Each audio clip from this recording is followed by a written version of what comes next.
Welcome once again. Tonight we're going to pick apart the minutia in detail of the recent NASA public Unidentified Anomalous Phenomena report. So the basis of this report is, in 2022, by act of U.S. Congress, NASA was tasked with performing an independent scientific investigation, like the Bluebook wasn't scientific enough, into unidentified anomalous phenomena. They changed the A, what the A stood for. It used to be aerial, now it's anomalous.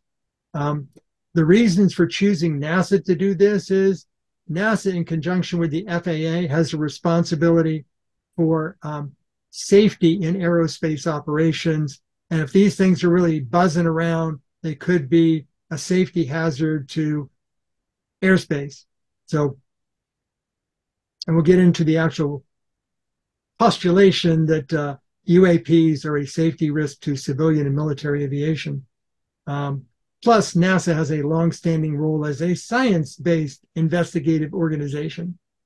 They've been given some prominent investigations over the years to do a science-based study on, and came away with detailed reports that back up their conclusions. So shortly after Congress assigned NASA this task, they said, okay, how much budget money do we have? What kind of time frame do we have?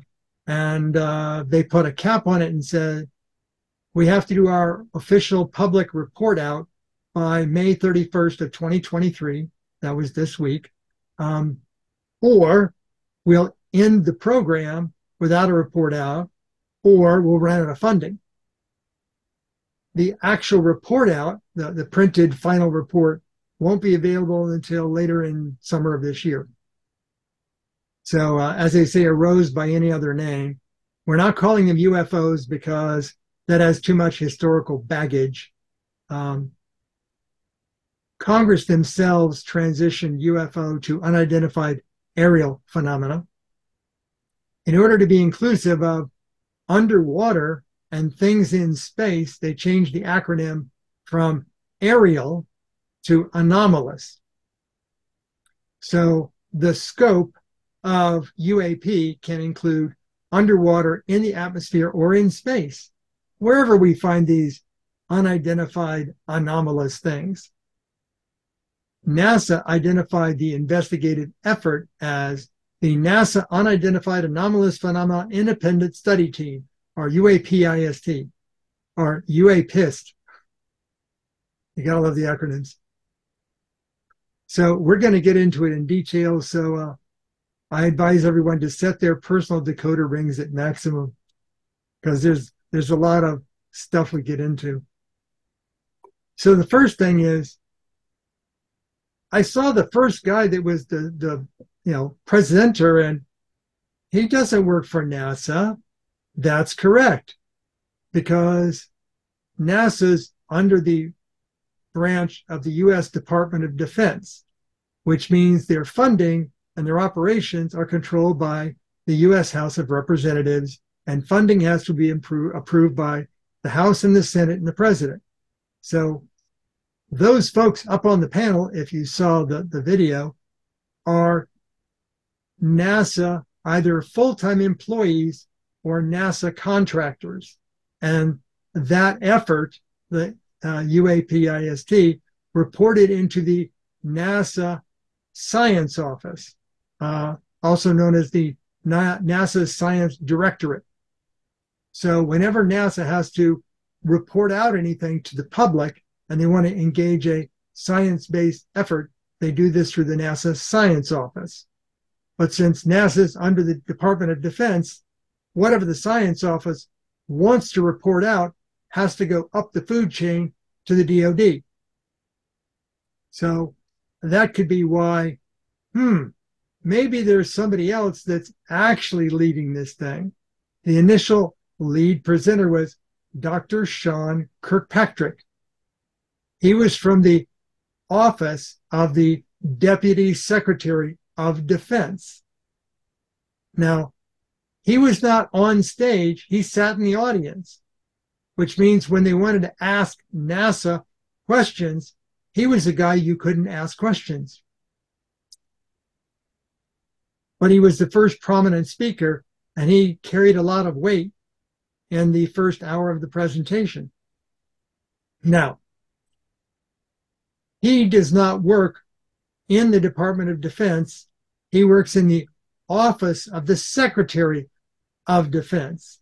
And the Secretary of Defense is a civilian cabinet appointed position under the executive branch. That's the White House of the President. So SecDef is civilian and not a military aspect of the DoD. It's not the Air Force, the Navy, the Army, etc.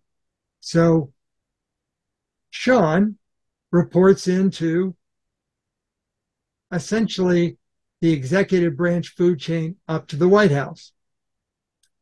He is duly qualified for doing this sort of scientific investigation. He is a laser and materials physicist. He's actually worked for the CIA back in 2003. So I think he probably understands and has access to U.S. clandestine technologies and projects. He was the former chief scientist of the Defense Intelligence Agency, responsible for the Missile and Space Intelligence Center, and that reported in under the Secretary of Defense.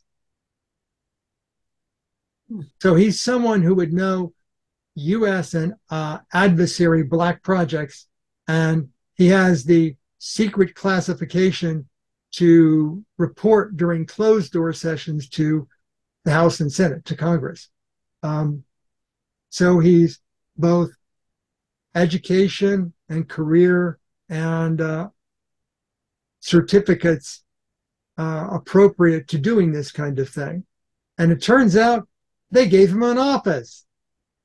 He is actually the director under the Secretary of Defense for the All Domain Anomalous Resolution Office, or the AARO, the AARO.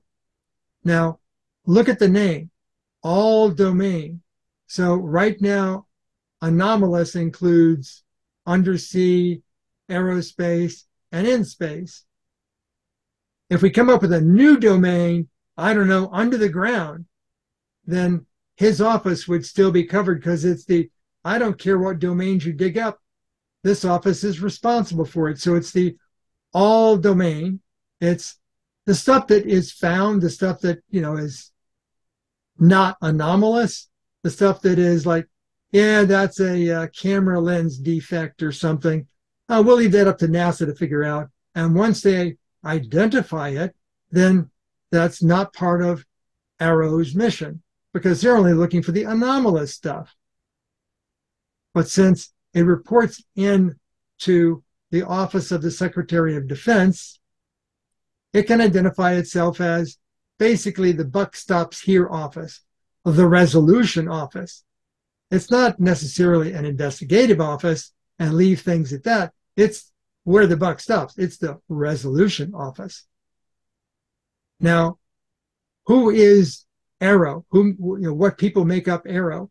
And since it's under the Office of Secretary of Defense reporting into the executive branch, that means the intelligence community can tuck in under there.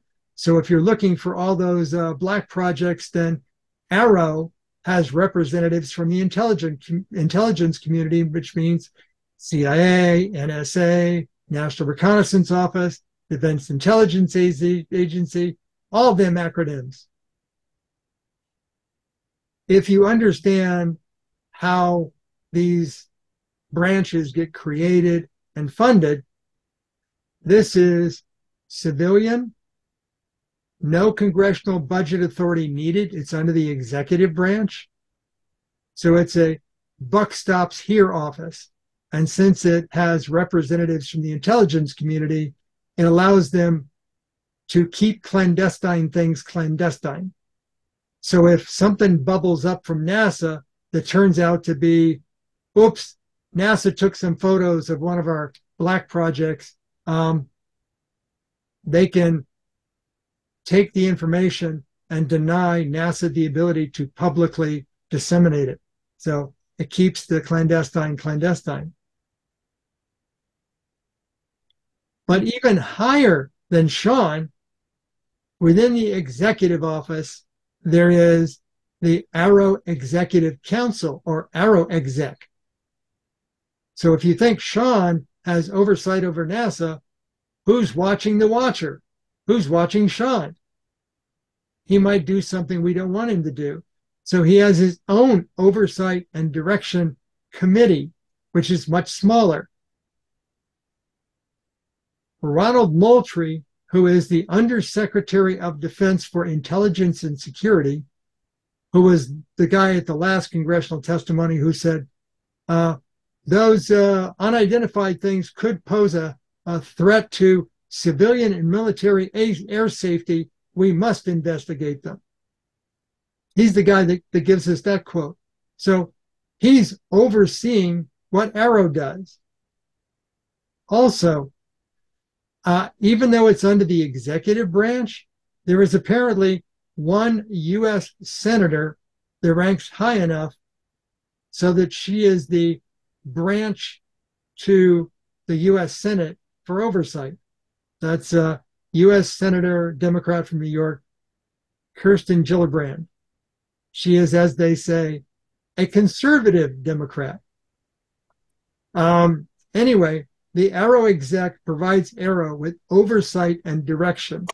So if there's a black project program that Sean's unaware of, it's most likely that Ronald or Kirsten might know about it and could tell Sean, you want to keep that under the vest.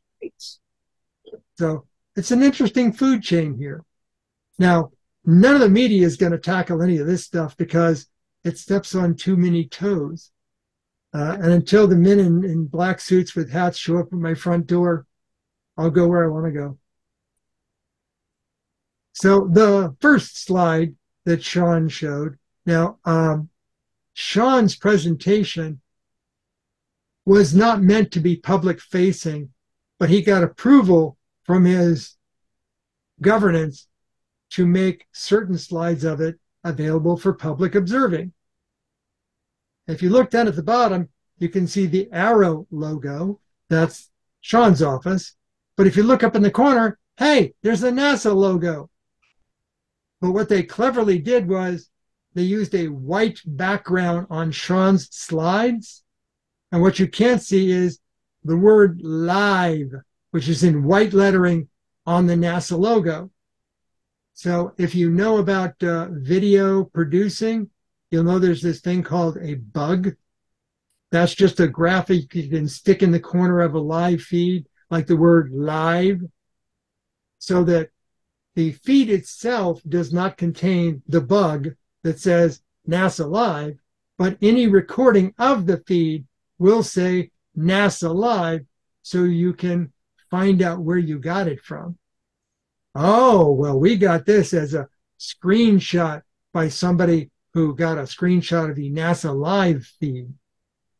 So, yeah, the ones where you see, oh, well, this is a NASA public presentation. No, it was created under AARO, not by NASA. I'm sure NASA had some input into this, but NASA had no approval or oversight over this content. Always look out for is it a bug or is it a logo stuck in the actual document? So UAP reporting trends. Notice the dates here, 1996 to 2023. Do you remember back to the last congressional testimony where they showed the Navy videos of UFOs? Those were in 2019, 2016, 2017, 2015. Originally, the NASA investigation program was only going to go back to 2015. However, AARO goes back to 1996. Where'd they get this data from? If AARO is a recent creation, where'd they get the data from? It turns out that AARO picked up all the records from the two prior attempts at having UAP investigation programs off of the Defense Intelligence Agency and the executive branch. So under their own authority, they extended it from 2015 back to 1996 because maybe there's some juicy observations in there that they didn't want to leave out. I don't know because I don't have access to the database, but if I had access to the database, I would certainly go looking for anything that occurred in 1996 because they chose the start date. So this is AARO's own report out. This is actually what they reported out to Congress a week or so ago, before the NASA public report out. So what are they most concerned about? This set of attributes, these characteristics, are referred to as a package. So if you're looking for something as an investigative agency, you create a package of characteristics. I don't want to look for everything. I don't want to boil the ocean, as the saying goes. I want to look for specific stuff, the juicy bits. What am I looking for? Well, you're looking for things that are round, that have an atypical orientation, as in they have no nose and no tail. They're round. What size are they? 1 to 4 meters. Okay, 4 meters, less than 15 feet in diameter. So somewhat smaller than a jet fighter, but larger than a helium-filled balloon, but smaller than the NASA big upper atmosphere balloons. So this is something that's, much bigger than a beach ball, but smaller than a fighter jet. Well, what color are they? Well, they're white, silver, or translucent. In other words, basically reflective. How high can they go? Well, we normally see them about 10,000 to 30,000 feet. Just below where commercial aircraft fly at closer to 30,000 feet. And above where, let's say, your average drone would fly. And above the altitude that, low-flying civilian or commercial aircraft would fly. Now, what's their velocity? Stationary to Mach 2. So they can hover. Hover means stationary. So these things that are round, 1 to 4 meters in size, that are white, silver, or translucent, they can be anywhere between 10,000 and 30,000 feet, and they can either just be sitting there or they can zoom away at twice the speed of sound. Next thing is propulsion. They have no thermal exhaust. So, no flame out the back, no infrared heat trail out the back, no smoke, no exhaust they can see. Do they show up on radar? Intermittently on X-band radar.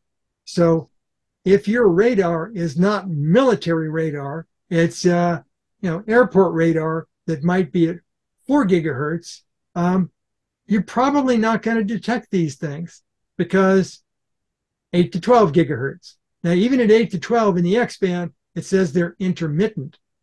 So these things at their particular size and the fact that they're round reflects radar in other directions. So if a radar beam were to hit it, only the part of the radar beam that's on the rounded surface that would directly reflect back to the radar transmitter would be visible.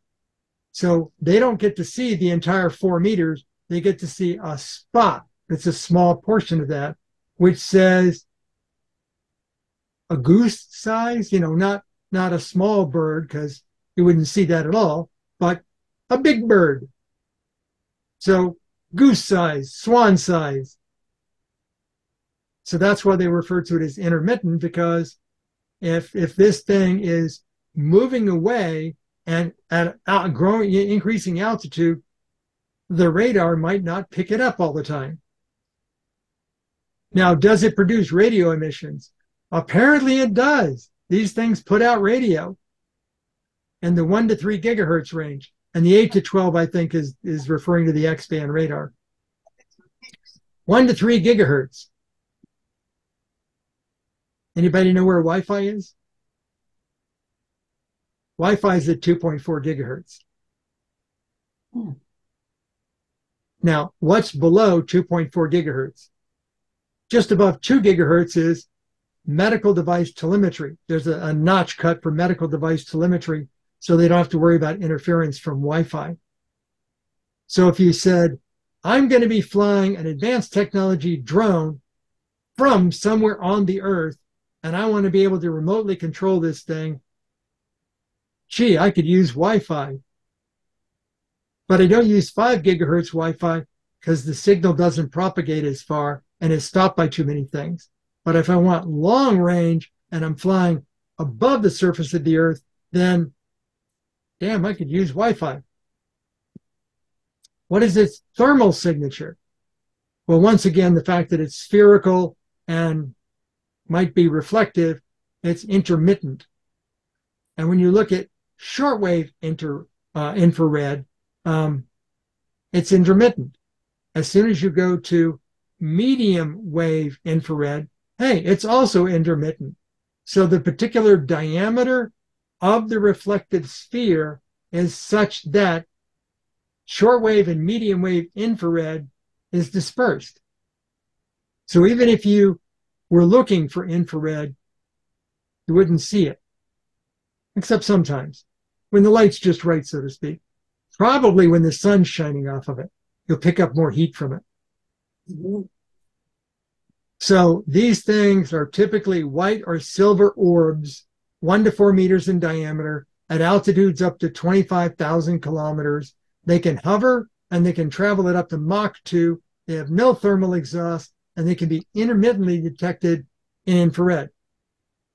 Now, if you look at the pie chart up here, this is, it's kind of hard to read because it's a screen capture, but orb, round, sphere is 47% of AARO's database of observations. So almost 50% of the things that are identified as anomalous, unidentified, are these things. How many people remember what a Foo Fighter is? World War II. Foo Fighters were these round, shiny, or glowing things that used to fly around bomber groups and at military bases and at military targets. So back as far as the 1940s, we were seeing these things and we're still seeing them. So once you have a proven technology, why make it better? But what it does point out is if they were communicating back then in the 1 to 3 gigahertz range, that was way before Wi-Fi came into being.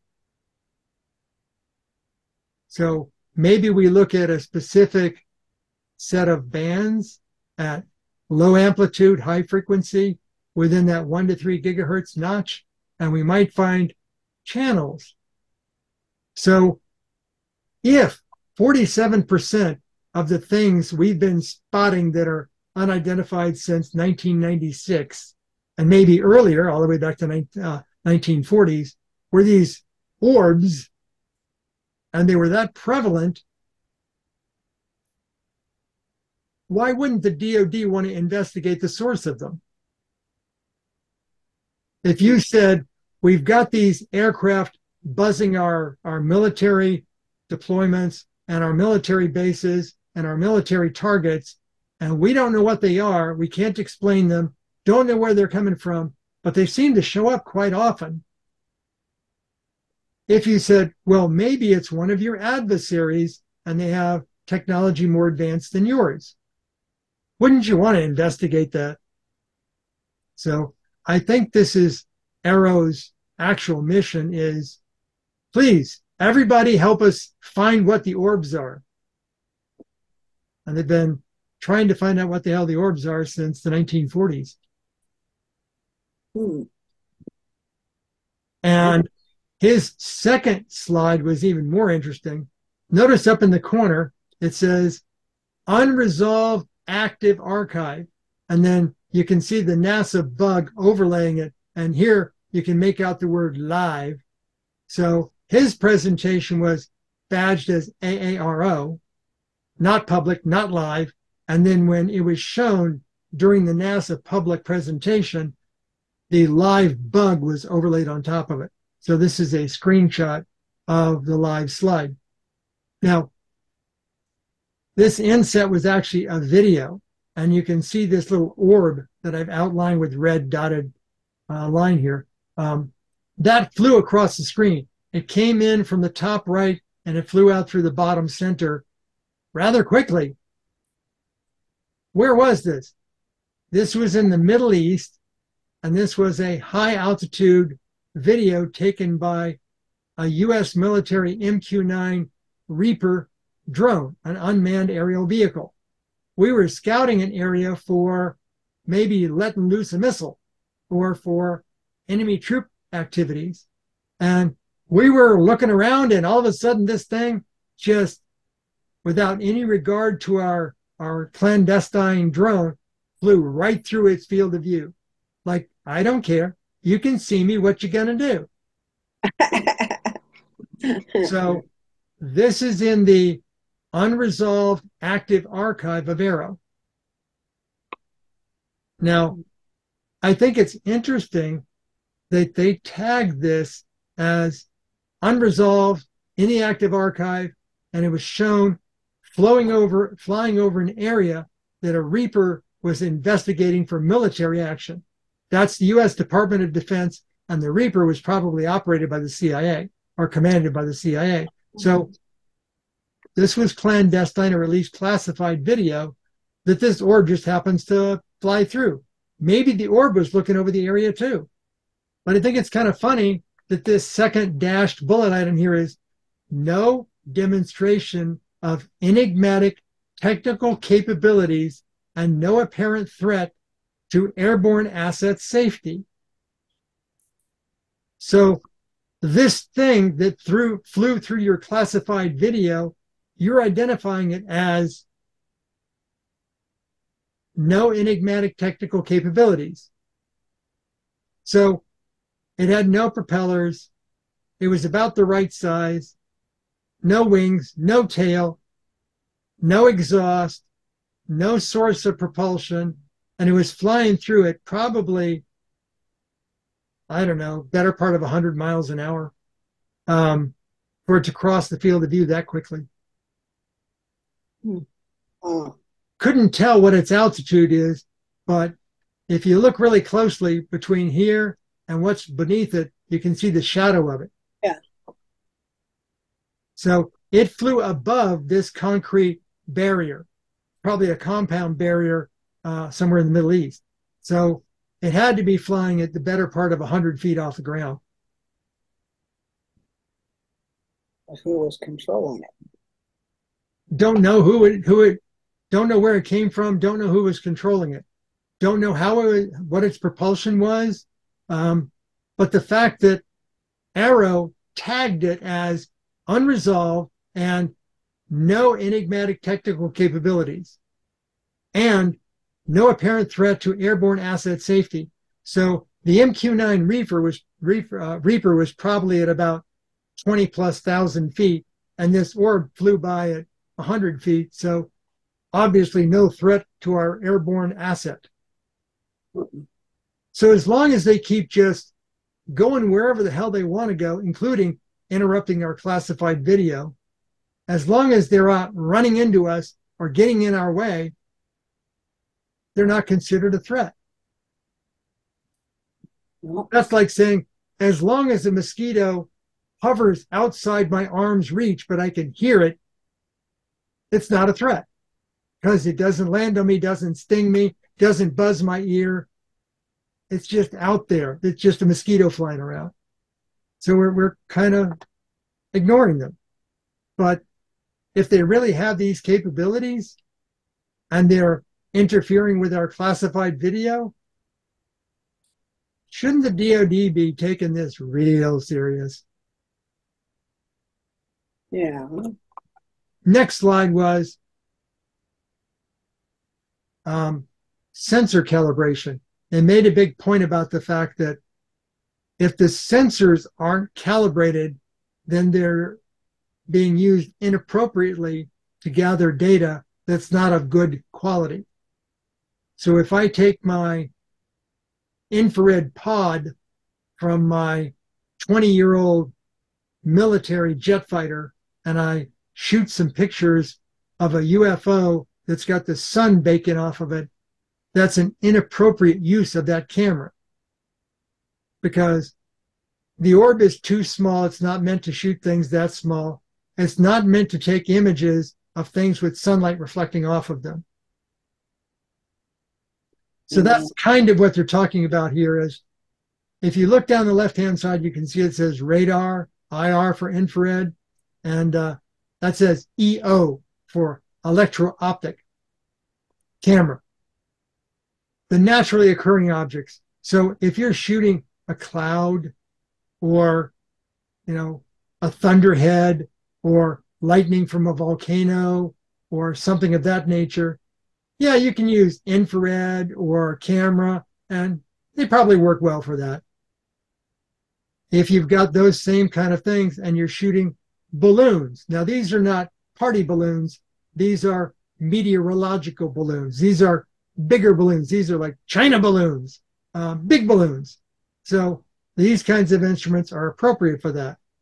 But notice that since balloons are spherical, and since they might have mylar encoding, mylar on the outside of them, they're radio wave reflective.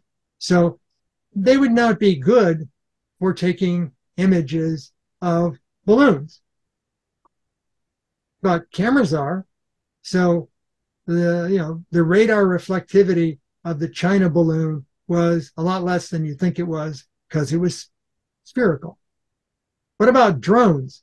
Now, drones can be anything from a larger commercial drone up to military drones. So military drones, because they've got a small amount of propeller and a small amount of motor, the individual motors don't put out a lot of infrared heat. So infrared cameras are not good for looking at drones. Regular optical cameras are pretty good at it because you can see all the struts and the pods and the motors and the body of it and the battery. You can see things. Radar is pretty good at it because the drones do not attempt to be spherical and deflect radar. They're just like struts and pods and big blocks of battery, and so they're pretty good at being observed by radar. What's this last thing? Projectiles. Projectiles mean missiles, things shot from other things. It doesn't mean bullets. It means missiles. Now, the missiles could be hypersonic missiles, which means they're moving too fast for cameras. That's why you don't see an X for cameras. So high-speed missile-like projectiles aren't good targets for cameras. They're good targets for infrared because they have a missile exhaust and they put out lots of heat. And they're good for radar because they're not completely spherical. They're longitudinal. They're like a large cylinder. And the length gives it a better radar reflectivity. And then you look at the map over here of where the observations are taking place. And it's because that's where all the sensors are. That's where the military training deployments are. That's where all the people with their cell phones are. So, if we looked at even more places, we might find more things. There's a giant continent down here called Australia that apparently is devoid of all the necessary sensors. So put some stuff down there. Wow. There's growing countries in Africa. There's growing countries with their own militaries in South America. Let's start looking down there. It's one thing for NASA to tell Congress, we need some things. It's another thing for AARO to be asking NASA to ask Congress for things. So AARO, being under the executive branch, has no issue with whatever it costs, because they can keep it a black project. Not, no budget approval by the House of Representatives, budget approval by stroke of executive order. But they like to keep these programs small. Just a few people in the know, don't want to get it out to too many people. So if you want to avoid that department being large and obvious and consuming lots of money, you keep it small, and then you ask Congress to require NASA to keep them in the loop.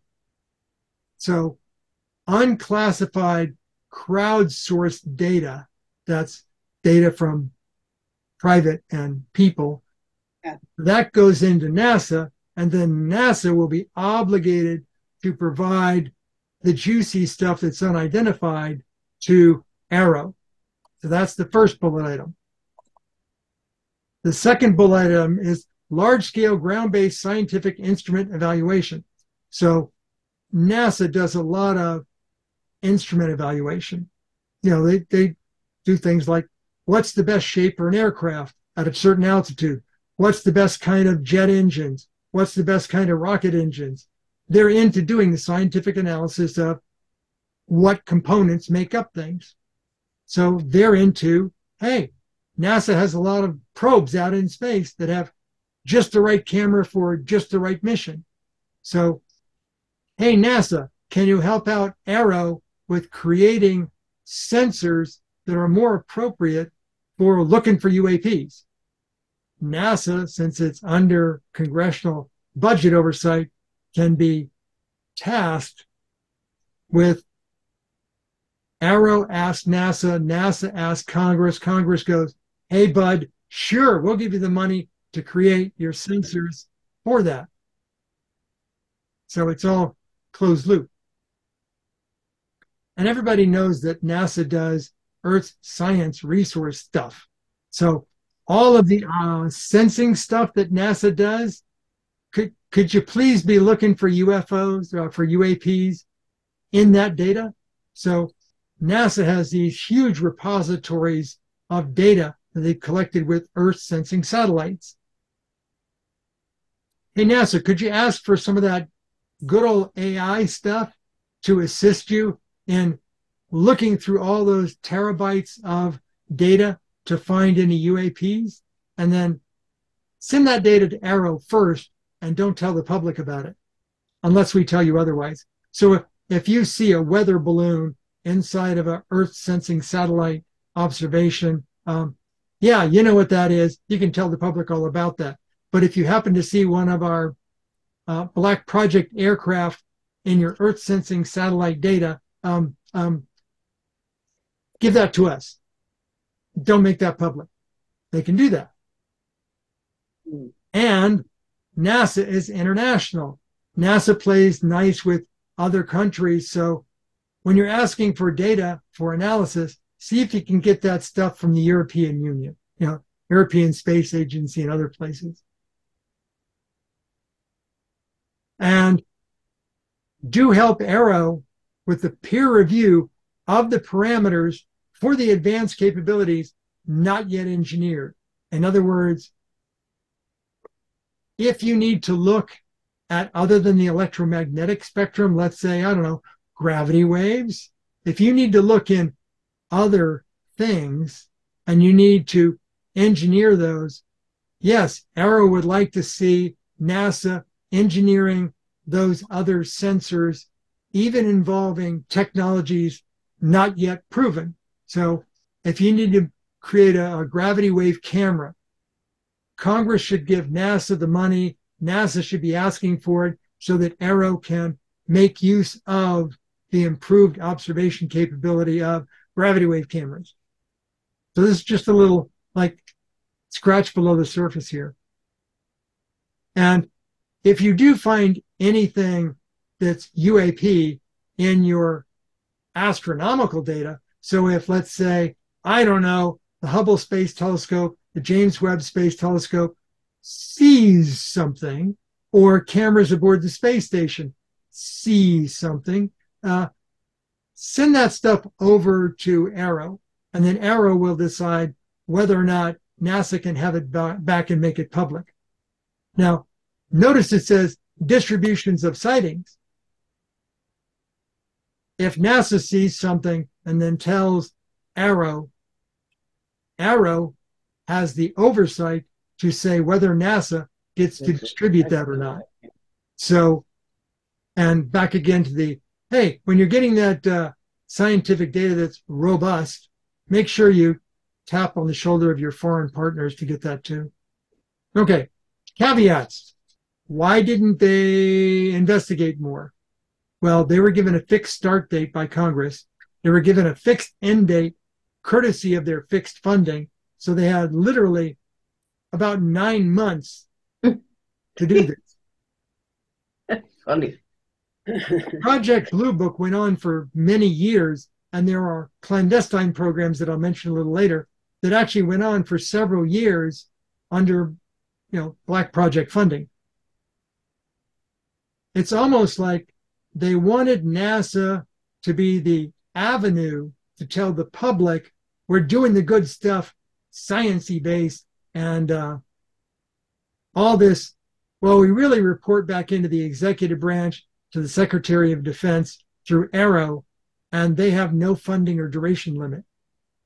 But NASA's program did have funding limits and duration limit. Anything categorized as unidentified by the end of NASA's committee window will be left as unidentified and probably turned over to Arrow, unless NASA gets further tasking or funding by U.S. congressional action. So in other words, if NASA did what was expected of it, then done deal, no more funding, everything goes to Arrow, and thank you very much. But all of the feed-in continues.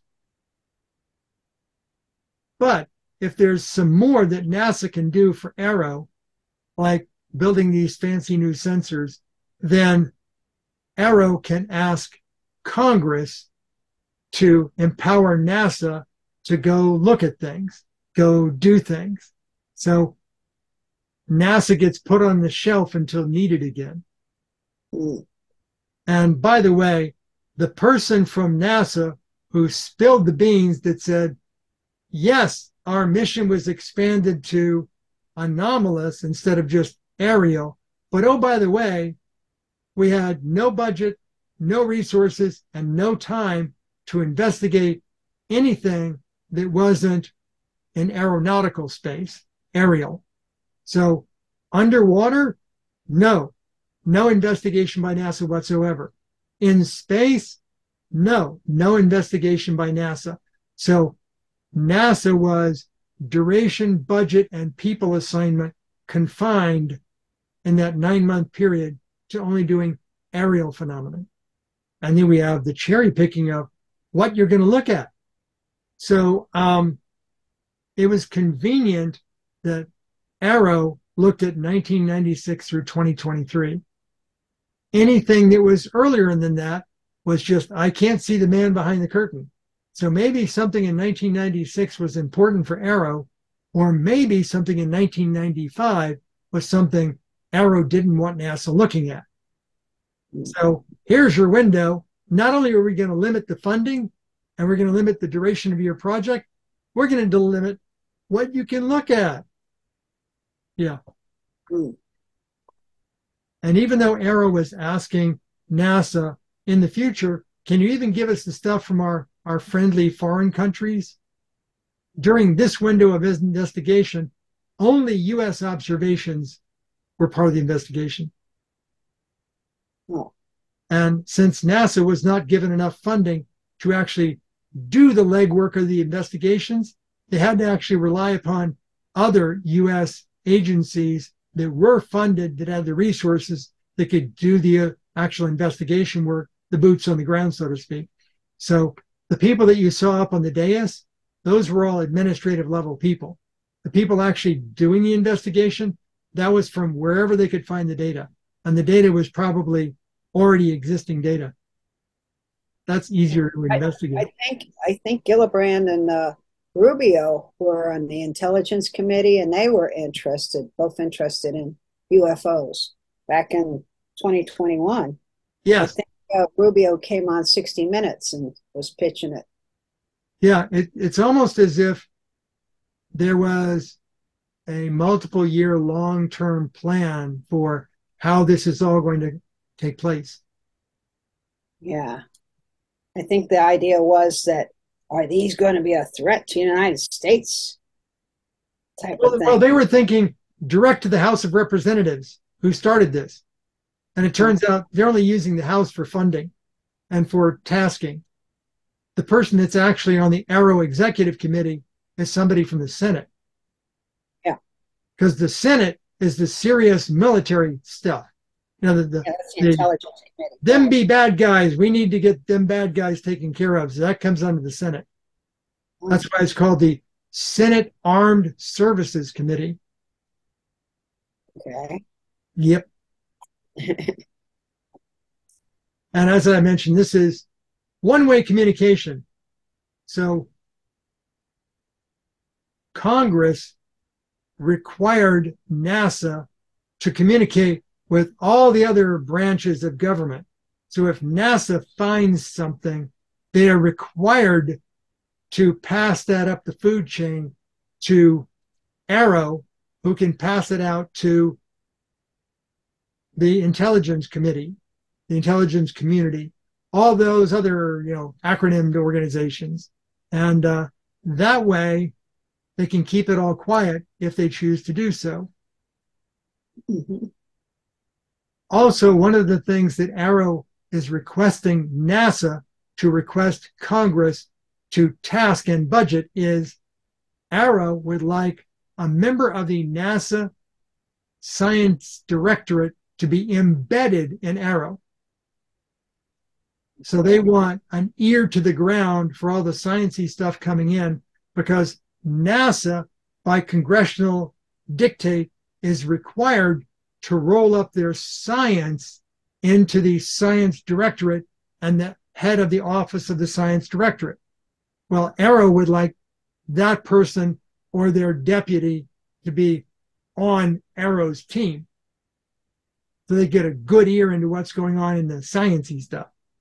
And I don't know if you were watching and heard that if something is a clandestine program, a black project, and NASA's inadvertently taken a picture of it, you can't show that to the public. And I'm okay with that. But if it's not clandestine, meaning it's not like an F-117 next generation that we're building and we're flying out at Area 51, and we don't want pictures to get out of that. I understand that.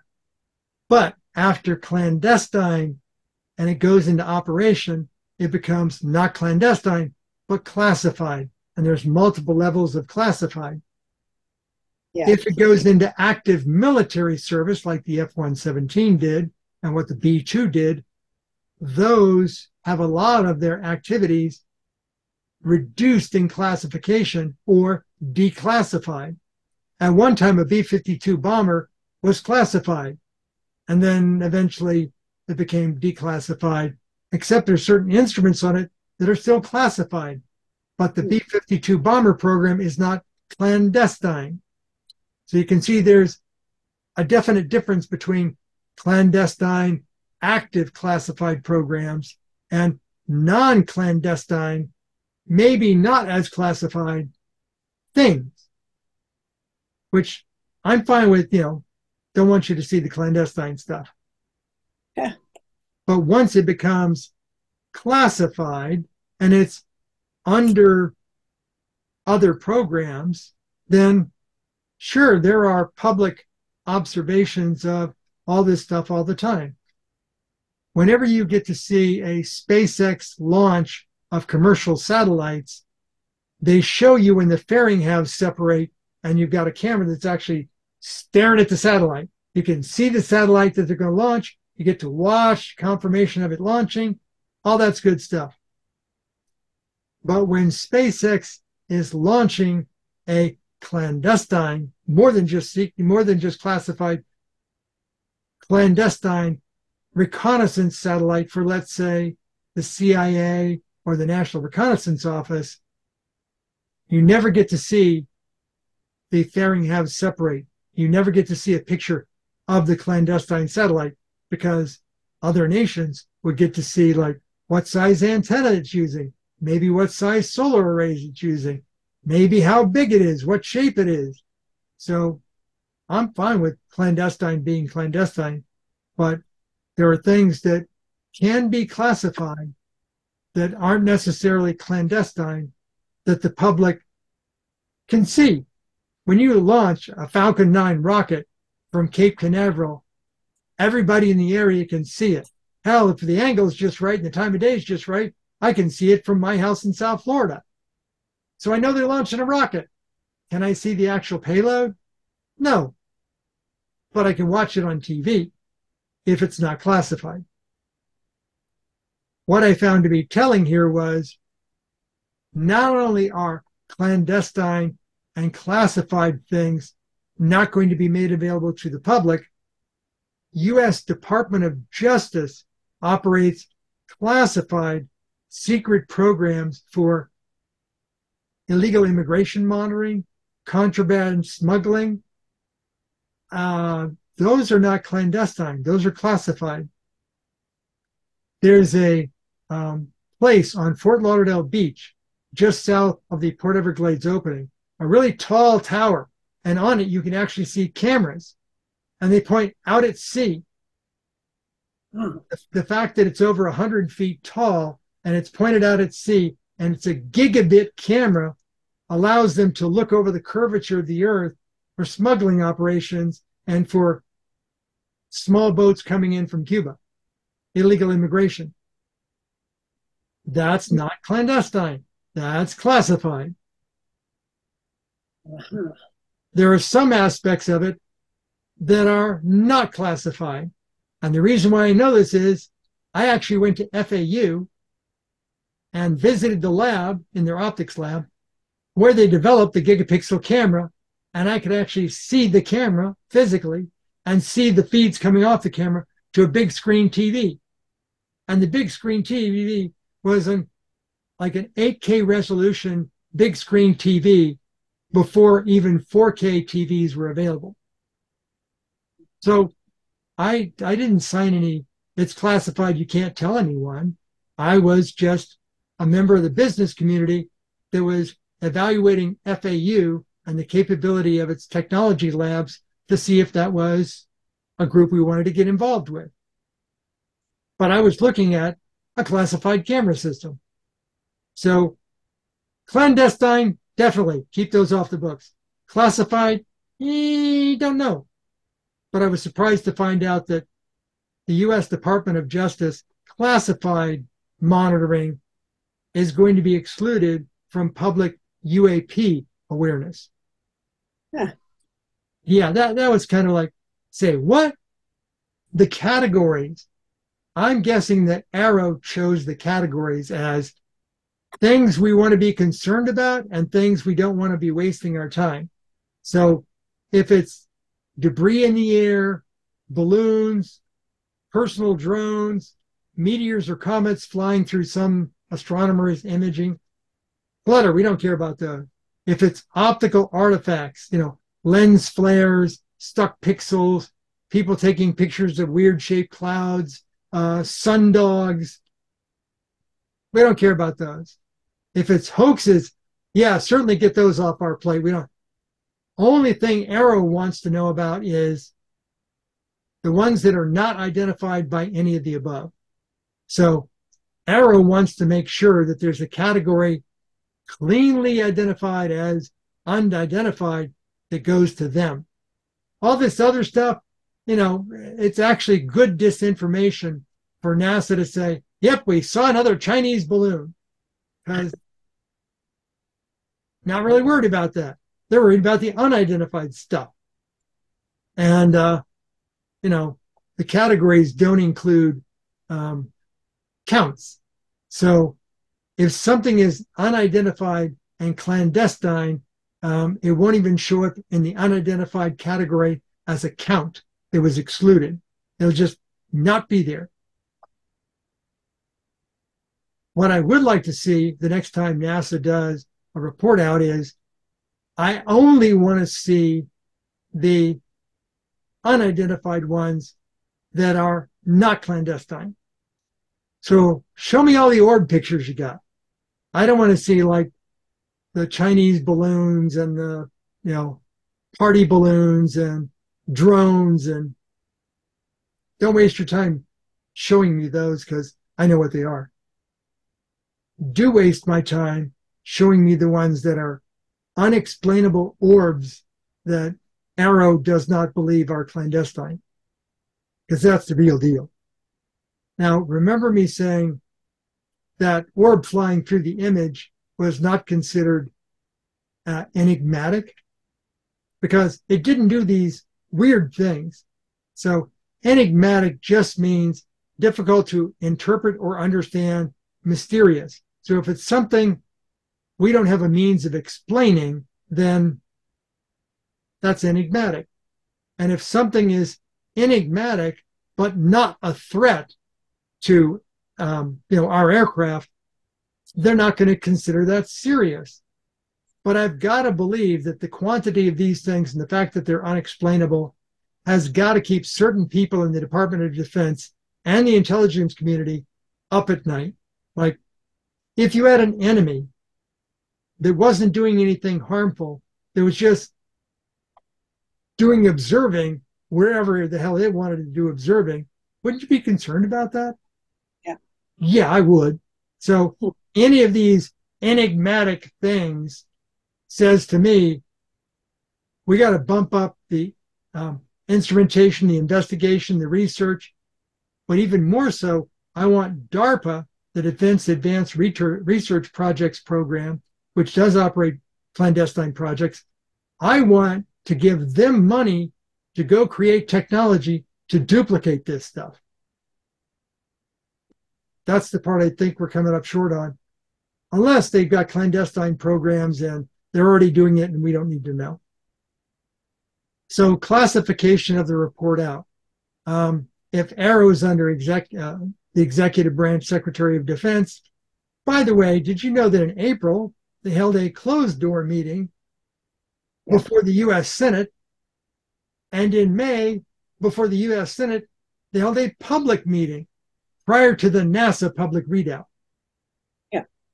So you think, oh, the last time they met before Congress was in 2022. Nope. April of this year, May of this year, they were meeting before the Senate. Not the House, the Senate. When it changes from the House to the Senate, that's where the Senate Armed Services Committee is. So the military boys are taking it serious. But I thought it was kind of funny watching the live NASA meeting. They had a live chat going up the side.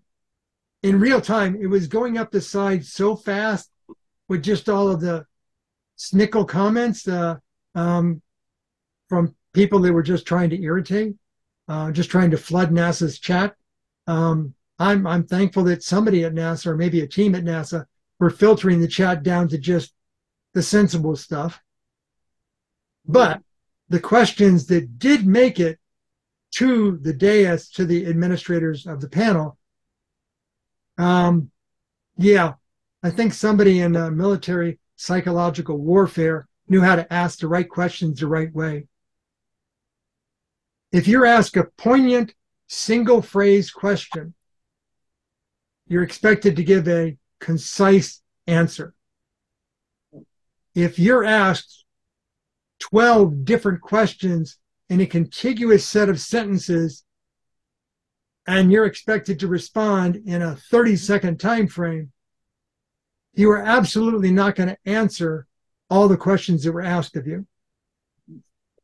And you're going to answer whatever you were told to answer, because this stuff was practiced. So when you saw the meaningful questions coming out of the chat being asked of the panel, they were like a shotgun blast with a single answer.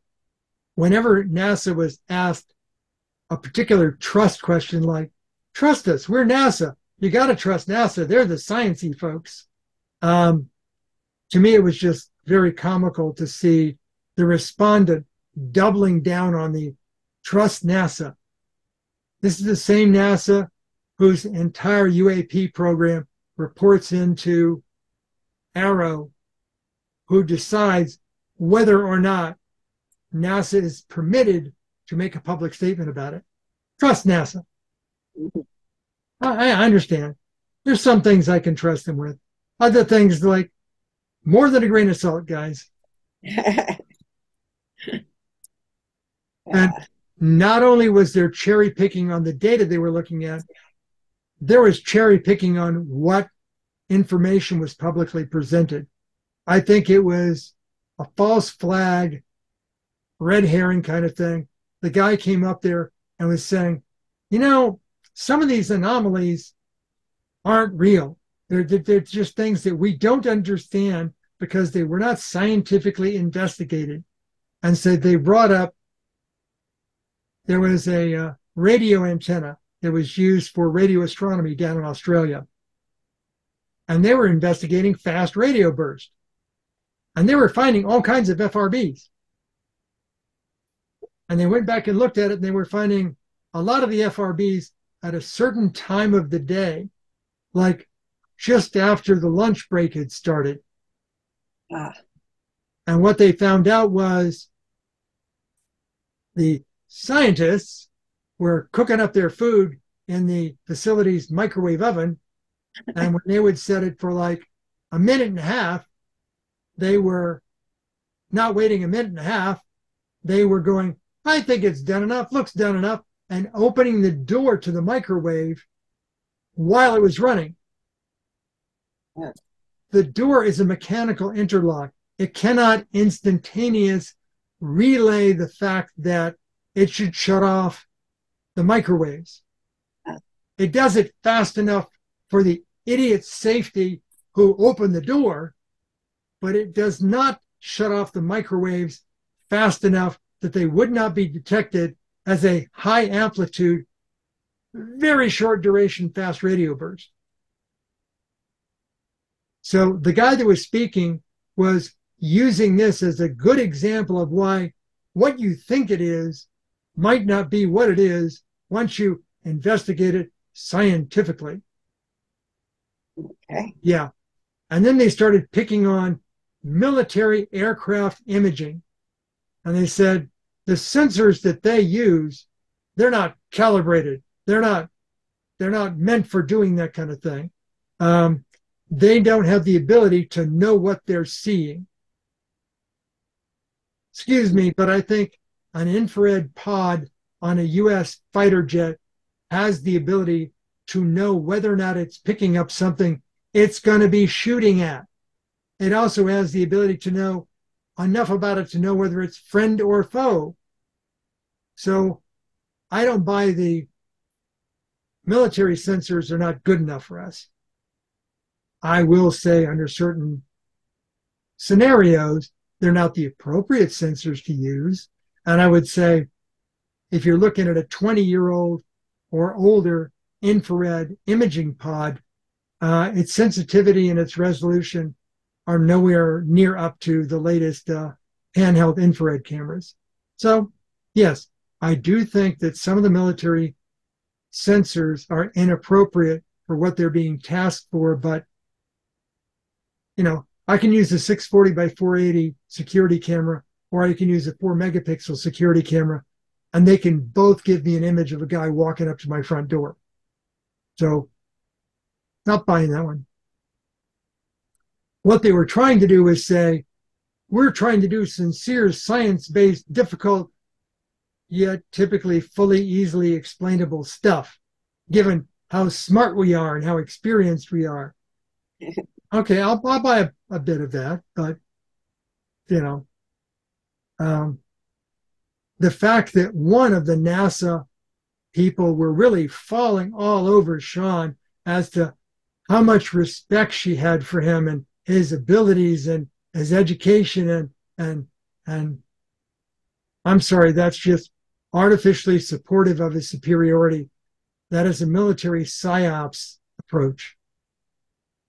If you feign all over somebody as the noteworthy expert or subject matter expert, then yeah, everybody else is going to say, well, the person who I think is smart says they're even smarter, so okay. But nobody else on the panel was identified as a subject matter expert in, let's say, physics or lasers. I'm sure there are physics and lasers experts within NASA, but none of those folks were on the panel. So you couldn't have a physics, maybe an aeronautical engineer expert asking Sean a question. You had an administrative person who knows just enough about technology to be dangerous asking supposedly a smart question of Sean, and Sean going, I agree with your question. Thank you for that interesting question. Yeah, psyops. Yeah. And when somebody pointed out, hey, there's people in private sector that have really good instrumentation and are really trying hard to bring new data to UAPs and bring, scientific calibrated instruments and scientific process for analysis. And there was a big, bold statement that these are not acceptable observations because they only come from one source. What? So the fact that there's a private group of people that are taking it seriously, that are using scientific methods, that do have the right kinds of sensors, multispectral, acoustic, radar, all this great stuff, and you're just going to just blanket ignore their stuff because it's just one company that's reporting it? No, that's a really handy out. And personal camera images were deemed not usable, although there's some data that might be usable. I don't get that one.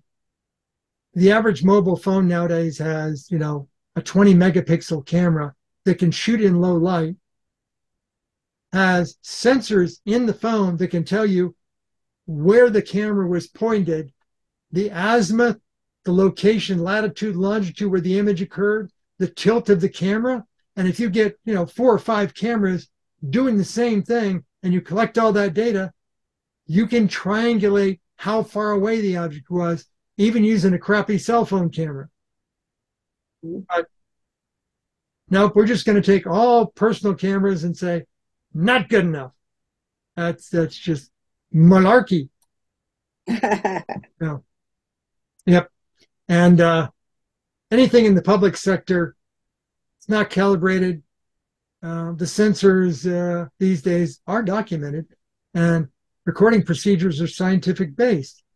So yeah, was it a single company that operated multiple points of observation? If so, you should want that data, but apparently not.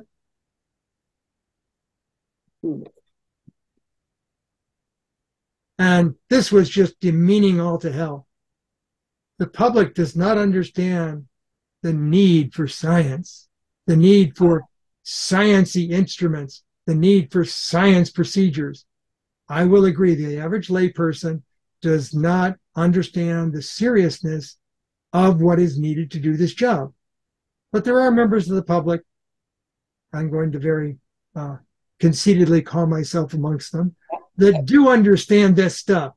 And so, yeah, if I qualify something, that should put it at least well into the NASA analysis phase, maybe not to the arrow unidentified. I can be proven wrong. But, the days are gone of a guy snapping things with his Brownie camera and having the film developed at Eckerd's. But we do understand the instruments. We do know how to avoid artifacts. Yeah, I know it's a lens flare. I know it's an iris hexagon. I'm not going to talk to you about those.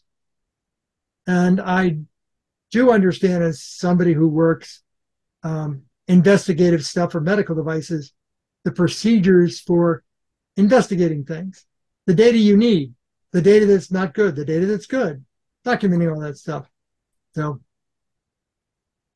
if Arrow could please ask NASA to inform the public, what exactly are you looking for? What exactly would you say is not good data? What is good data? So if you can tell the public that in a public site or a public document, we can help NASA by getting rid of the garbage stuff and lightening NASA's load. I'm always a stickler for, it's not what they said, it's what they said with qualification and what was not said. Anytime somebody said, I would agree with that, that's like a given kind of like, well, ignore that one. And anything that was a comedic statement, break the monotony of the presentations, or just something you can laugh at. They brought up an Air Force pilot that took a picture of a helium-filled Bart Simpson balloon.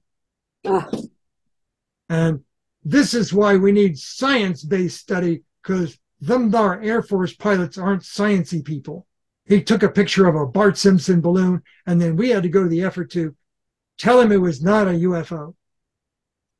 To the point where another speaker said, maybe yuck, yuck, we need to take that A and include animated.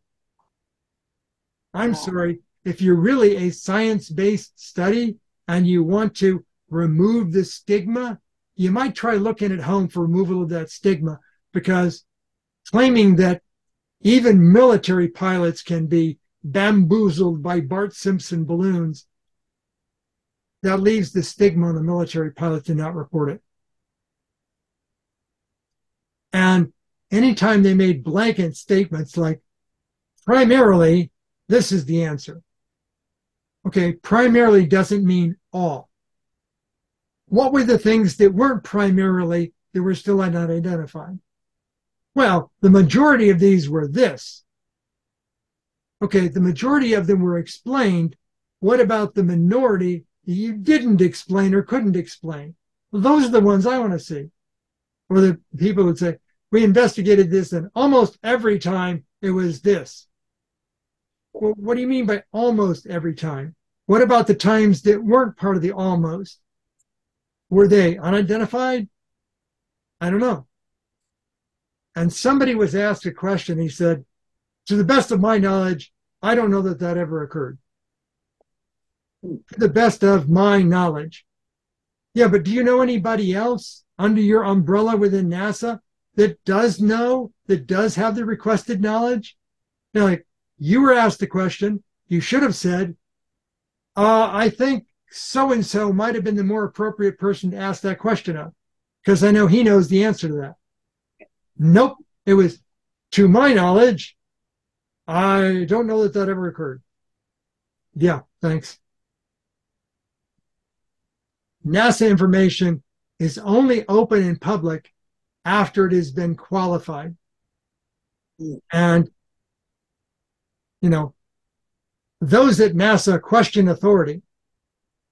I guess that must be post-Challenger, because you had a lot of people that were questioning authority, and the authority said, I'm not listening to you.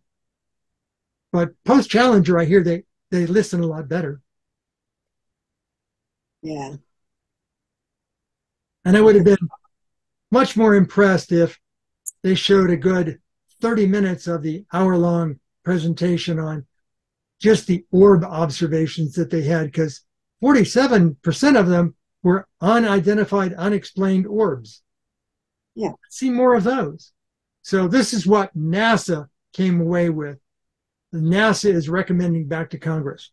NASA would like a permanent office that, you know, allows them to remove the stigma. So there's always somebody you could report into, although they had to claim it to be modest, as in one person that can be the receiver for thousands of reports per month.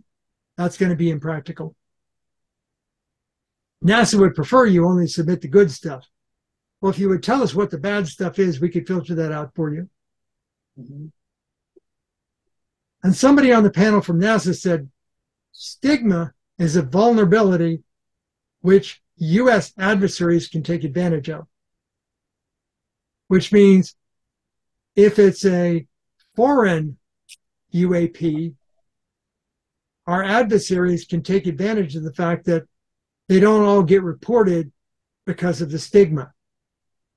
So if the military saw a foreign adversary's UAP and went, should I report this or not? No, I won't. That's to the benefit of our adversary. NASA would like the FAA's reporting system improved. So pilots today can report UAPs. But the system doesn't fully qualify the data. It's just a narrative. Like some guy wrote out in a ballpoint pen his analysis of the observation, and then somebody just took a scan of that handwritten thing and attached it to the observation. That makes it very difficult to data mine that by NASA. So if you could get more of the data as digital text that's searchable, images that are, maybe not as compressed, images that are maybe higher resolution, then maybe NASA can, do some data analysis on what the FAA has. They kept referring to the UAPs as a needle in the haystack. Well, what they're actually referring to is NASA may have a lot of observations of UAPs that haven't been discovered yet. Can NASA make their data assets more available for analysis? And I think NASA, through the Space Telescope Science Institute, is attempting to do that. They're attempting to make more of their probes data available to the general public so anybody can data mine it. And NASA's asking for some artificial intelligence data mining funding to improve their ability to look through all these terabytes of data to find stuff. Sometimes somebody can say what's included is telling and what's excluded might be even more telling. So if the UAPs that are not identifiable were observed by the military, and because they're clandestine, they get excluded, then military pilots are going to feel like, I submitted it, it didn't go anywhere. So they're not going to have a lot of faith in it. They're going to feel that the stigma is still there. If these clandestine UAPs were actually US, let's say, black projects by the CIA for advanced aircraft, and they were flying them against our military, our Navy, that was on maneuvers, on training exercises, and they were successful at that, that's some of those observations that Arrow would want to claw back from the military and from NASA because they were successful. Now, why would they do this during a training exercise instead of an actual military offensive? Because during a training exercise, the pilots don't have any bullets or missiles or bombs. So if you're flying a UAP and you're a dark-funded project, you can be assured that there's no rogue pilot in that training exercise that might take the notion to shoot you down. So if the Navy is encountering vehicles of foreign adversaries and the U.S. military knows it's a foreign adversary, they're going to exclude that from the readout. So once again, if it happened and you don't want people to know about it, it didn't happen. So if you reported it, you'll feel like they're not taking me seriously. So what is left out that they do identify as 47% of their observations that are unidentified, and the details are left out? Yeah. What is not included may be more telling than what is included. They included the 47%, but you have no access to that data. Yeah, where'd they get that number? Yeah. So the end result of this public presentation is nothing burger. The investigative teeth were essentially removed from NASA.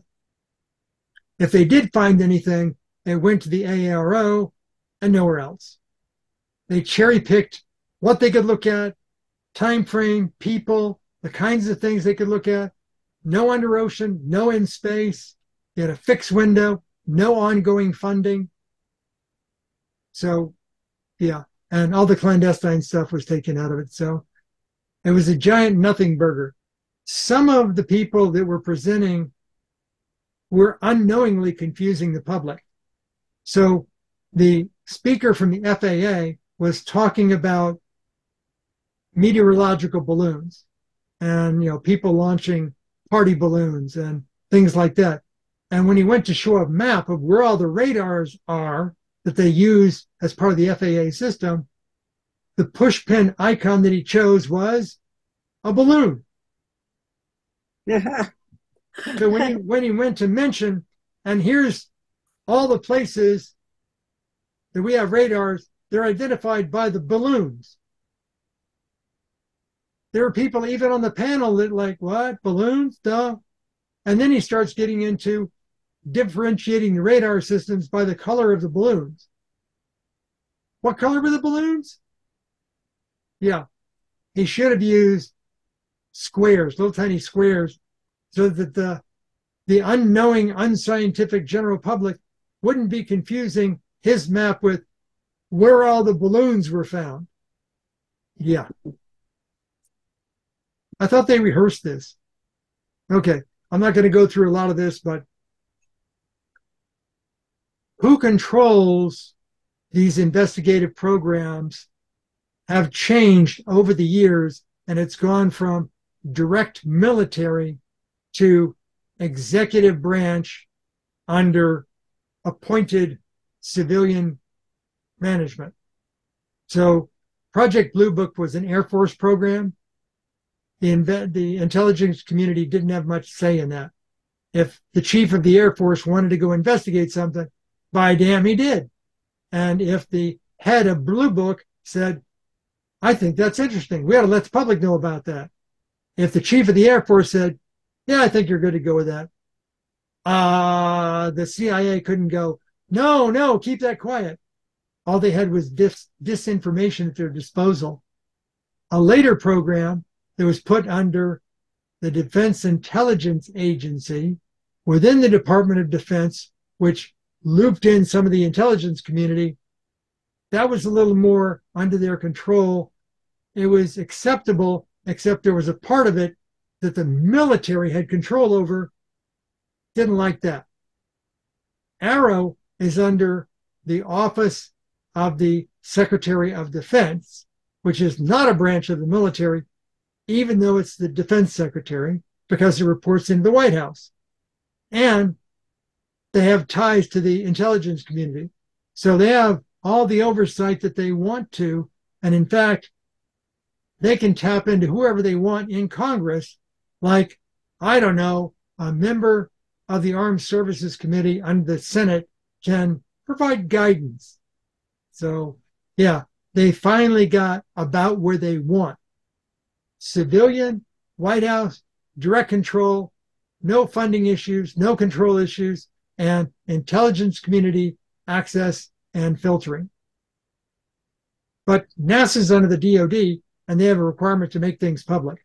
So the first thing they did last year was to make sure that NASA has an obligation to make all the stuff they investigate available to AARO before they make it to the public. But once AARO says it's good for the public, then they can release it to the public. So the obvious goals by Congress was to blunt NASA's public disclosure requirement and require it to go through this civilian appointed program before making it out to the public. Keep the clandestine. Here's just basic slip-ups. The people that were speaking aren't always top-notch at this PSYOP stuff. The FAA speaker said that their analysis excluded DoD sensors. So if during that window, when they were investigating by NASA, if there was any new evidence that came in from, let's say, military aircraft, the FAA could not include that information because the FAA is under the Department of Transportation, not a part of the military. So you can't see that. Ignore the man behind the curtain. Another speaker stated that the Department of Justice sensors were not going to be part of it. And those are classified, not clandestine. And the really great slip was, you know, we've got this thing now called the Space Force, and they're supposed to handle all the stuff in space, except for the civilian stuff in space and the private space aircraft, which are coming down the road. The speaker let slip that it's going to be the U.S. Department of Commerce that leads future space traffic management. So if everybody's got a space hopper like a Jetsons flyer in their garage, the people that will monitor and approve your flight plan is the U.S. Department of Commerce, not the Department of Transportation where the FAA is located. So the space part of FAA is being whittled back and moved over to Commerce. So my thoughts on improving public observations, yeah, everybody's got a camera. There's all these sensors in a mobile phone or a tablet or whatever. Why not put out a government mandate that says all the sensory data in your phone must be recorded in the image data when you snap that picture? Date and time, well, that's already existing stuff. Location, latitude, longitude, altitude, that's already existing capability. The pointing direction, I have an app on my phone that I actually used for that. So yeah, it can tell what compass direction the phone was pointing and the tilt of it and the rotation of it. The camera knows its sensor and its lens. So if it's one of those multi-lens cameras, it knows what lens it's shooting the image through. So it can include the aperture, the lens, and the field of view in the data with the picture. Obviously, it can include, you know, how many pixels across it is, what the resolution of field of view angle is per pixel, the chip manufacturer, the product name, all that stuff's existing. Just include that with the image.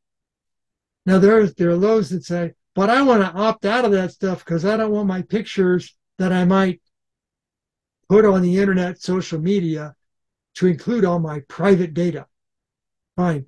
Add one new tag that says, whoever took the picture who said, I'm taking a picture of a UAP, deliberately said, don't include all the good stuff. I would immediately reject that image. I'm sorry, if you don't want the data to be added to your picture, don't go taking pictures of UAPs. And on the radio side, there's the same kind of tags in radio that can tell you about frequencies and bandwidths and antennas and rig temperatures. And why not include the same stuff in software-defined radio data?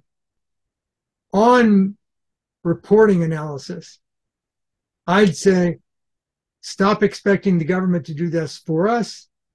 Don't even use the government for assistance. Do it privately. Use all the cutting-edge technology we can use. Multiple sources from different angles, different altitudes. Get 3D measurements. Use electronically cooled cameras such that what would otherwise be invisible in a bright sunny day becomes visible. Use radio as well as cameras. Use radio direction finders. Find all this stuff. Get out there, take a radar or a LiDAR out of a car and start pointing those at things in the sky. They're approved for use.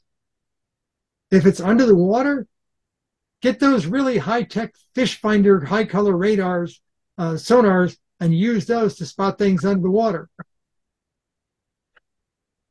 And we've got drones. Use the drones.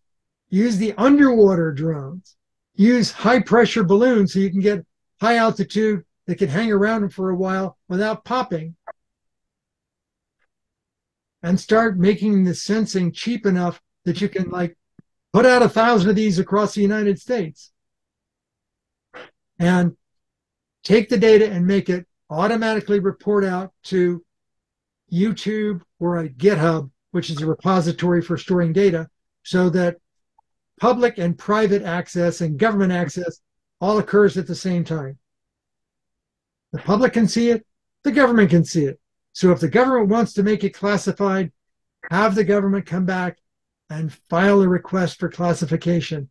Either that or have those guys in black suits, hats, and black ties show up at my front door, and I'll be happy to take a picture of them as they say, you got to keep that private. Or, GitHub is owned by Microsoft. They could just go to Microsoft and say, take down that data. But I have a copy of the data that I uploaded to GitHub. So if it just suddenly disappears, just put it back up. But I also think through DARPA or commercially or privately, we need to start thinking about how we create our own better UAPs. Let's start creating our own orbs. I think that's doable. I think that once we do that and we have something demonstrable, make it a public demonstration. Show what you're going to show. It doesn't have to be perfect on day one. Obviously, it's going to be unmanned. It's not going to be enormous.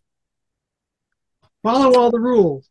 I think the private sector needs to create the better orb, so to speak, and show it off, demonstrate it, improve it. Just, go through the process of, hey, this is some place that I think we need to invest some money. And if it starts up as a shoestring and they demonstrate something, great. So are these things really a hazard to flight safety? I look at a lot of data. I spent most of this week looking at data. So in 2022, Ronald Moultrie, the same guy that is now above Sean, telling Sean what to do and not to do, is the same guy that last year had public testimony before Congress stating UAPs pose potential flight safety and general security risks. That sounds like something we ought to be investigating.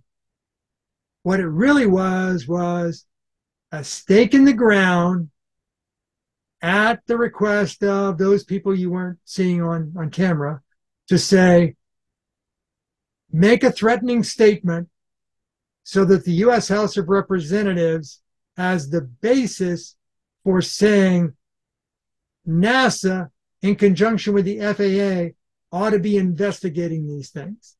So threat, appropriate party, funding, go do it. ... You can see it. Most people aren't aware of the fact that annually, the Director of National Intelligence is required to release publicly an annual threat assessment document.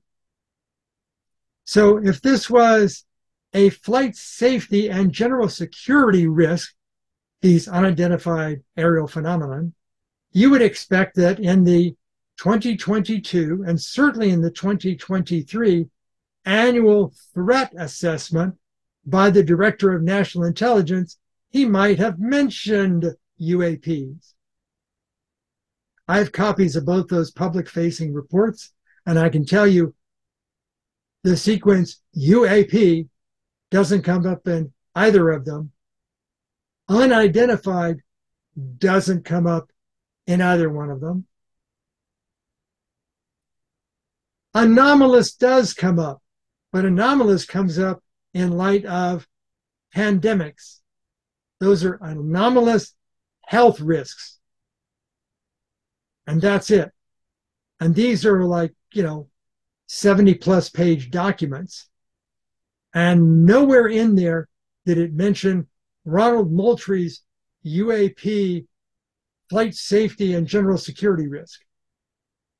So you've got last year them saying, be afraid, be very afraid. Hey, Congress, give them some money so we can investigate these things. But in your annual report, you never mentioned it. But this year, in the report out by the FAA representative on that panel, he was talking about UAPs do not currently pose an enigmatic risk to flight safety. So in other words, as long as they don't, the UAPs, the orbs are just flying around, not hitting any of our aircraft, civilian or military, and we can't stop them and track them, they're not a threat.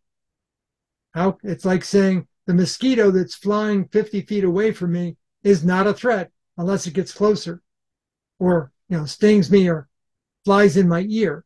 But if it's 50 feet away, it can fly without any repercussions whatsoever, and I don't care. It's the same kind of thing we're saying about these orbs is they're a safety hazard only when we want them to be, but when we are obligated to say that they are, we won't say that they are. Anything that's identified does not fall into the category of a flight safety risk. So the balloon from China was identified. It's not a safety risk. And it was observing, but we know what it was observing. And no, we know they couldn't phone it back to China because their satellite capability was lateral, not vertical, because the balloon got in the way. And things that we can identify like drones and UAVs, they're not a flight safety risk either, because if we really need to, we can shoot those things down. Concerning the Foo Fighters, here's where the numbers come into play. The number of unidentified items was, in the total database of AARO, was 2 to 5%. During Project Bluebook, in their database, they saw 4 to 5.9% things that were unidentified. Now, because we have better technology, I'm guessing that we can better call out things that aren't really UAP, aren't really unidentified. We know what they are. So the number went down. Sean indicated, maybe it was a slip of the tongue, that AARO receives 50 to 100 new UAP reports per month. And he would like to reduce the stigma so more things get reported. So the quantity per month already filtered out by NASA as not worth your attention, that comes down to 50 to 100 currently and likely to increase. So let's say, given the top end of the stipulated percentage of UAP observations against the top end total for the rate, this implies that every week AARO receives about 5 new unidentified UAPs. Think about that for a moment. That means in Sean's slide where he said roughly 47% of new observations were these orbs or spheres. So of the roughly 1 to 2 new sightings per month, that means there's roughly 20 new orb sightings that are unexplained per year. So even if these things aren't an immediate obstacle hazard to aircraft safety, 20 of these unexplained things remaining unexplained and similar are worth the military looking at. If you said there's 20 balloons from China flying over every major city in the US per year, I'm sure the general population would be up in arms wanting the DoD to do something about it. So if these orbs are not Chinese balloons, but they're just observing, but they're flying over areas where we're doing Middle East military action, military bases where we have nukes and ICBMs, and critical U.S. infrastructure such as nuclear reactors, and NASA and SpaceX sites where we're doing advanced technology. If 20 of these things are doing that per year, somebody's got to be losing sleep at night.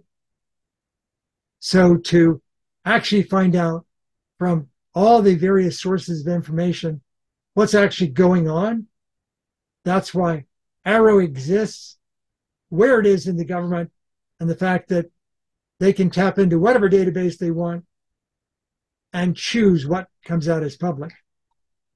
I went back and looked at the Foo Fighters and how they were described, and yeah, they have all the same things that we're talking about today.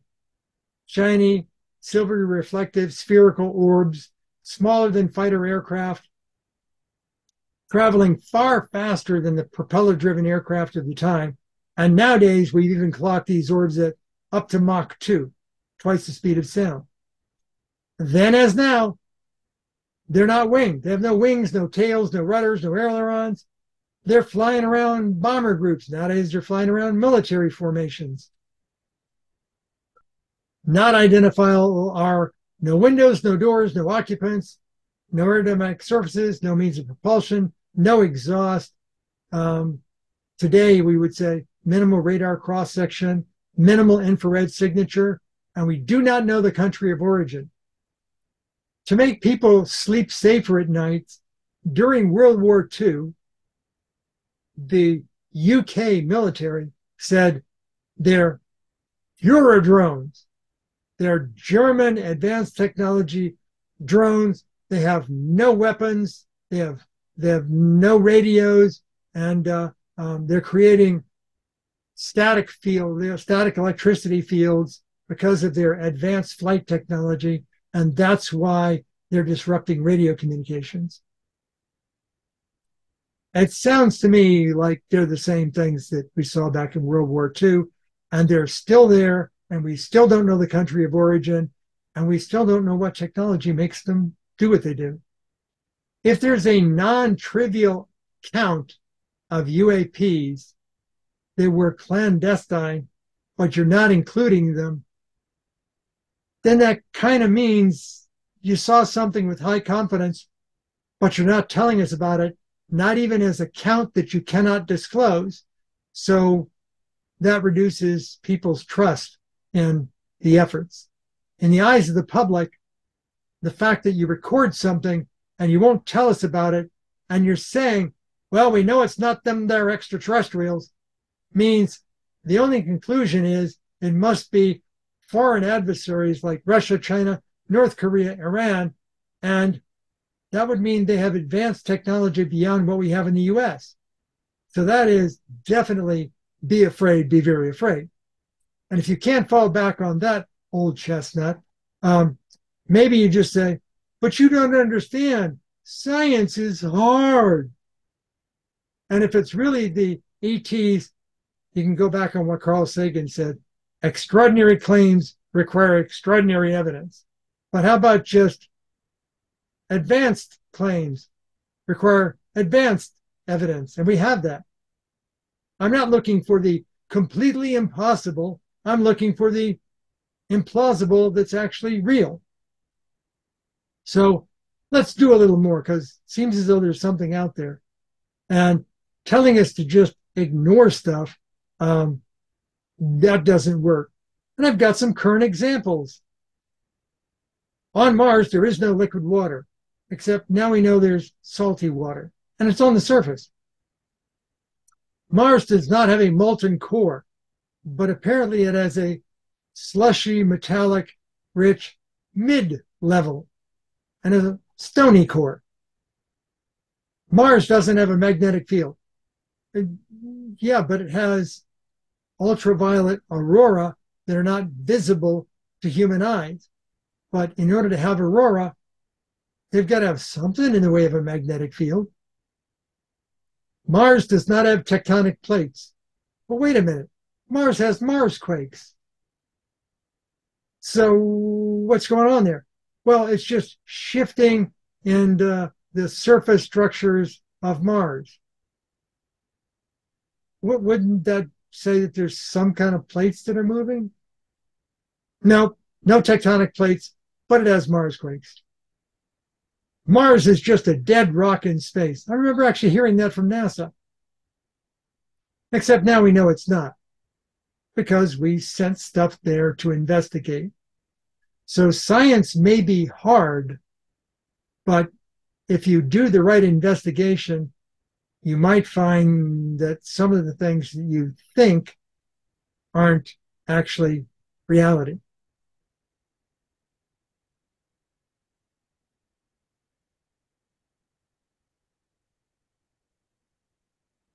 This will give you a clue how much time I spent investigating this stuff. I was reading stuff that goes all the way back to 1947. Obviously, I read a lot of Blue Book materials, AATIP, obviously the infamous Navy UAP videos, UAPTF, which was the clandestine program after AATIP. Didn't hear much about that one.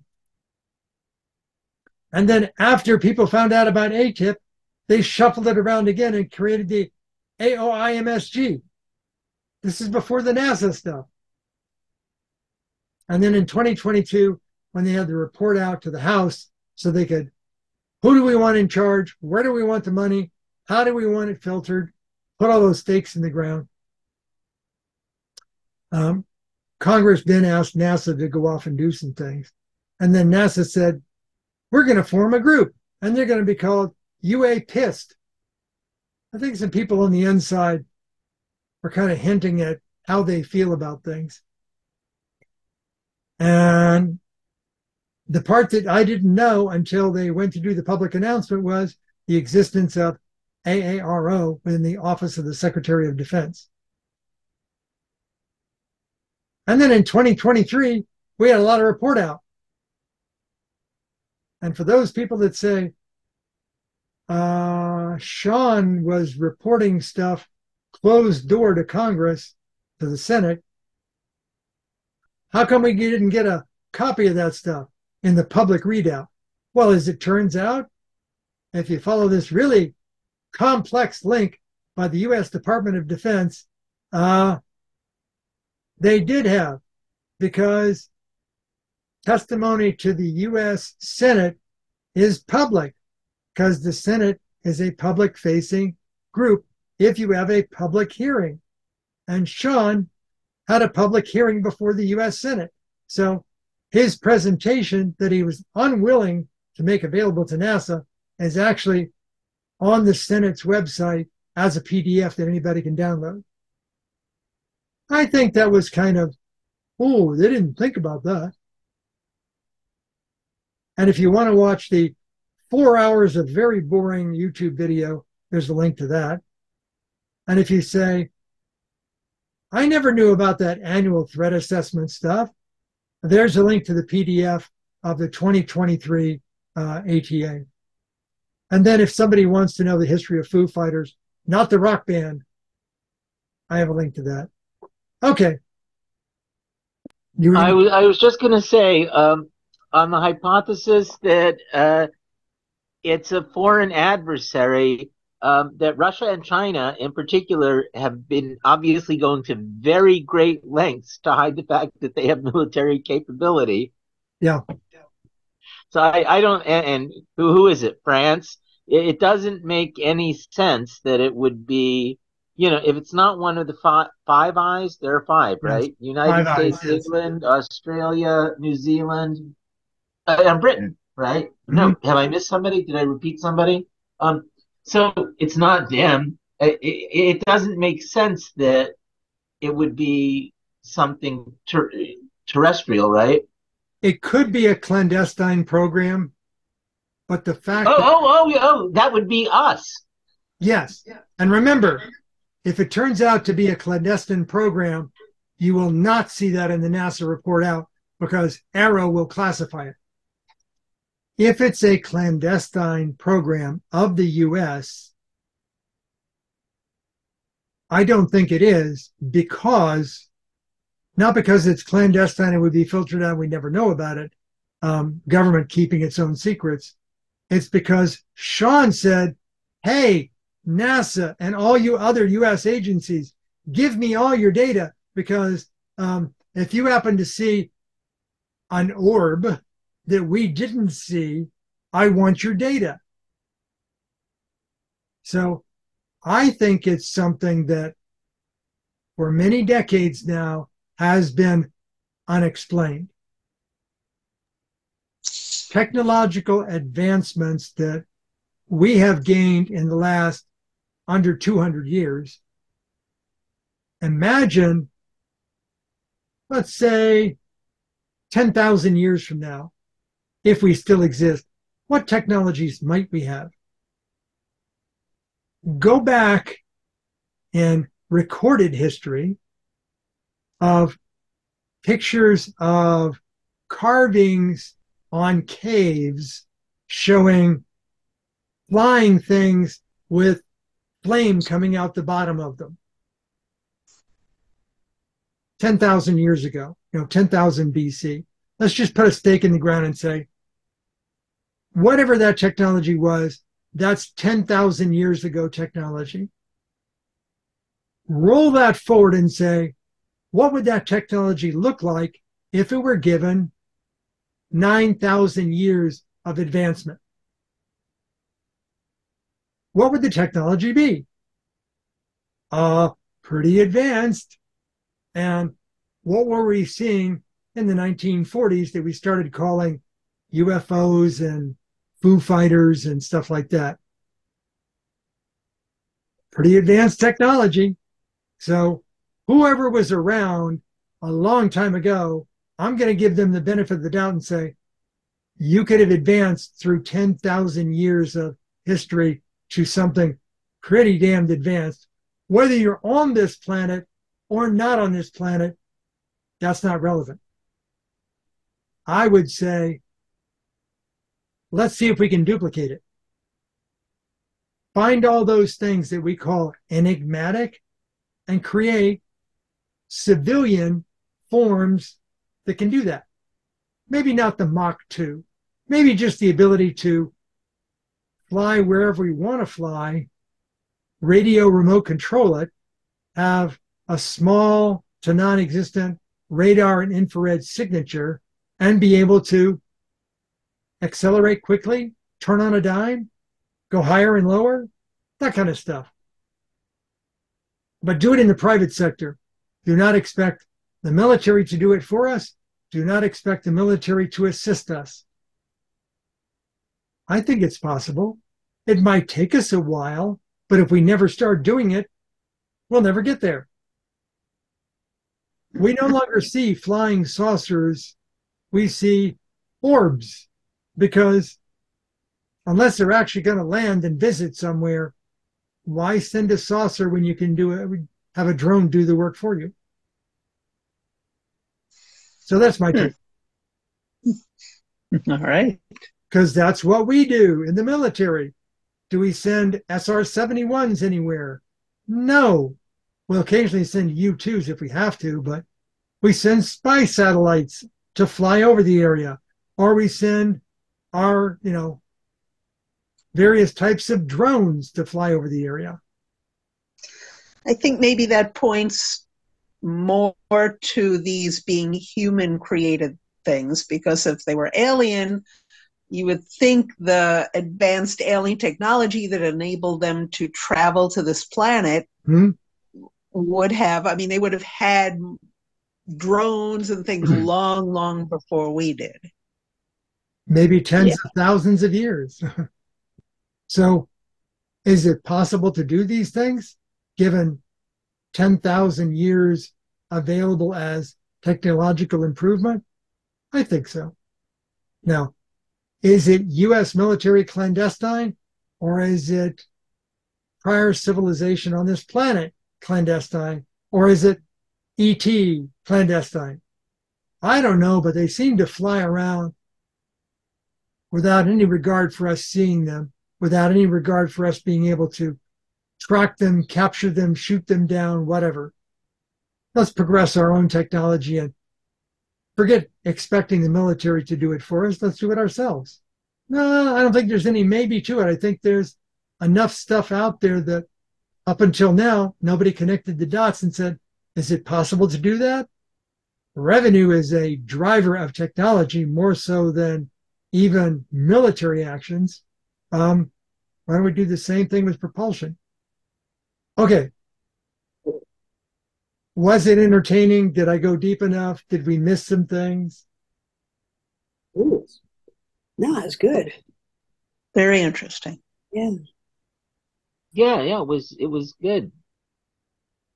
Government clandestine programs are not the public's purview.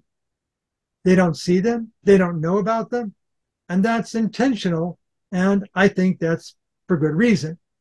Once they become public, and any doofus like me can go easily find them, easily determine the current status of them, and easily determine their shortcomings, that doesn't mean the general public is aware of it. I'm kind of thankful the government does clandestine things. I know that it's there for a reason, but that doesn't stop private and commercial endeavors from advancing as well. And the only thing that's holding us back is that's the way we've always been doing it. Let's do nothing better than that. So if F equals MA, everything we throw up in the sky got to be F equals MA based. There's just no way around it except the transfer of radiation reflection pressure. Hey, we're past the bewitching hour. Yeah, there were a lot of slides this time because I had a lot of stuff that I uncovered and I went, well, let me get it all documented, put it down, That way, when this stuff gets pumped out to YouTube, the men in dark suits and funny hats can knock on my front door. Anybody have anything they'd like to say after I stop recording?